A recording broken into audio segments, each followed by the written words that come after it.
My question is regarding when you discuss the signifier and the signified, and being able to grok,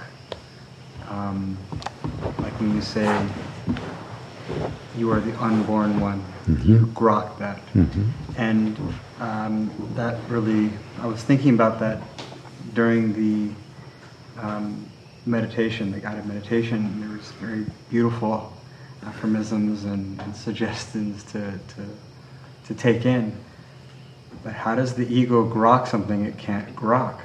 It's just, you hear the first thing, it's just,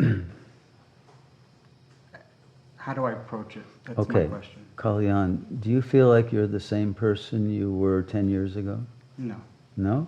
You don't have a continuity of consciousness? Oh, yes, yes. Right, so you are the same consciousness. Yes. Your person has shifted and changed and learned things, right? Character, Yeah, but your consciousness is aware of who you were before and who you are now as a character in the dream.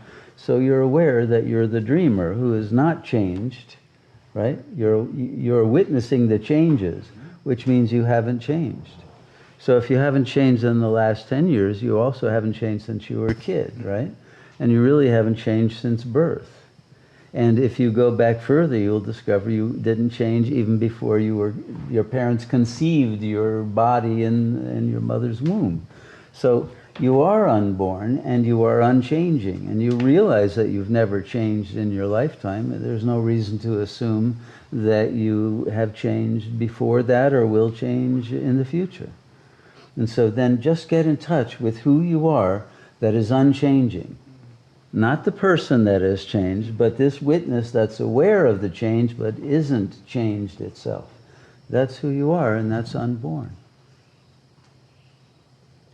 Okay? And that's unaltered. Stay in that unaltered state without signifiers, because you had to learn language, and that was part of the growth cycle of the ego. But in the silence of the unborn, unaltered presence, that's what you are. There's nothing else you need to do. Okay? You're liberated at this moment. Congratulations.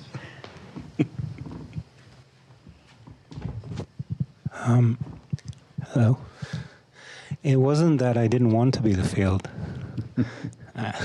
There is only the field. But the field is also the person.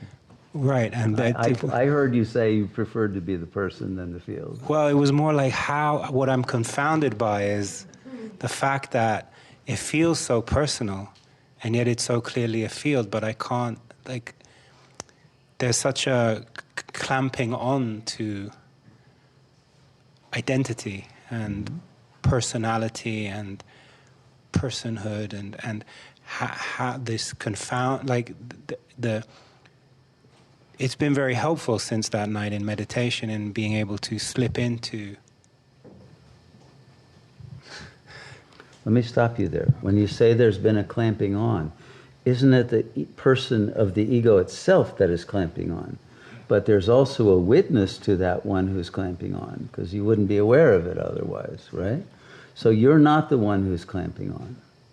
You're the unalterable consciousness that's aware of this character. As soon as you lose interest in that character and become totally absorbed in who you are, which is this infinite spacious field of bliss, that clamping will let go. It will disappear, because it's only able to stay because you are observing it with acceptance, right? When you realize it's not you, and don't reject it, but don't accept it, then it disappears. Because it's just a form within the dream that you took on as a response to other beings in the dream wanting you to be a certain way, and to satisfy them and to have some power in relationships there. You clamped on to that, right? Or your ego did. And by realizing you're not it, it will dissipate by itself without your having to do anything. Okay, this is what self-liberation is. Your ego will self-liberate from its own clamping nature just by your realizing you're not it and staying in that state of pure presence. And then when you realize it, you are the person, okay? But not the person who was born, right? But you are that one who is always present without desire or fear or limitation. And then your inherent qualities of love and wisdom and power will emerge spontaneously without an I thought determining it. Okay? You're already liberated. Okay. That's two liberated sages in a row. It's a good night. You're doing well. Can I ask one more question? Well, then you'll lose your liberation. The self has no questions, but okay, go ahead. Well, it was when you spoke of dreams right at the beginning of the teaching, and you talked about dream within a dream within a dream, and I started wondering about do the characters in the dreams are they like another dimension in which they continue to exist? All the nirguns that appear in my dream and all the other characters that appear in a dream, do they go off and have their own dreams? No, as soon as you wake up from them, they're gone. Yeah, as will this one be gone. Yeah. Great. Thank you. May it be gone soon and your real self appear. Haji, thank you. Okay. How does it look to not reject and not accept? Because if you do nothing, it looks like you're rejecting. How does it look that? Why are you worried how it looks? You see, then you're projecting that there's another seeing you as an object. See, I don't know. See, caring for how it looks means you're identifying with this body, and as a person cannot be in that state of not accepting and not rejecting. Only the Supreme Source is in that state. And to the Supreme Source, there is no other. So to the Supreme Source, it's like nothing is happening. Nothing is happening. I mean, if you have a dream where there's all kinds of violence and events of different chaotic nature, and then you wake up and you're in the same bed, then you say, well, nothing really happened. I thought something happened, but it didn't, right? Same thing here. Nothing is happening. That should be our logo, the slogan. Thank you. Thank you. You say that we're already liberated, or just realize it. Mm-hmm. But when does that? How does the realization take place in a way? Like, does all this sadhana help? Because you said the sadhana is not. No, that's a gradual path. So how does it? It doesn't take place. It's always already there, and it doesn't happen in time, because time is part of the dream. You awaken from the dream. That's what it means to be unborn. Okay? So the one who awakens is not the one who's asking that question. That question is being asked by the character that's being played in the dream.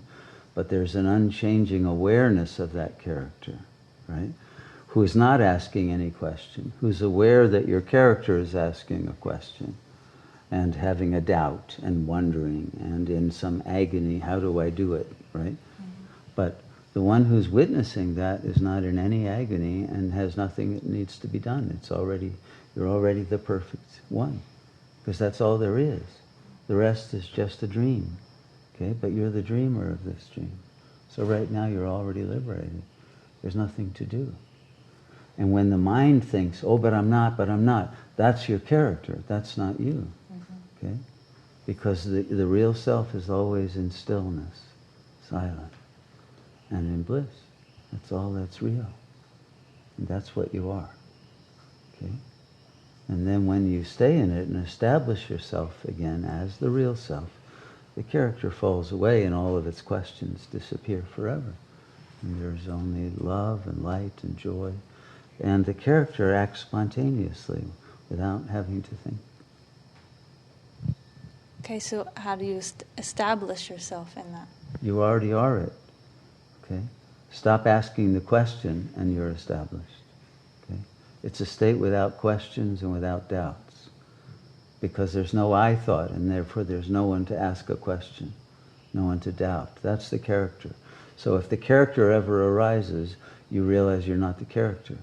And then there's no question. And the doubt ends, and whatever other emotions were going on in the character dissipate, and you remain in that unchanging state. And when that has been done a few times, you're established in it.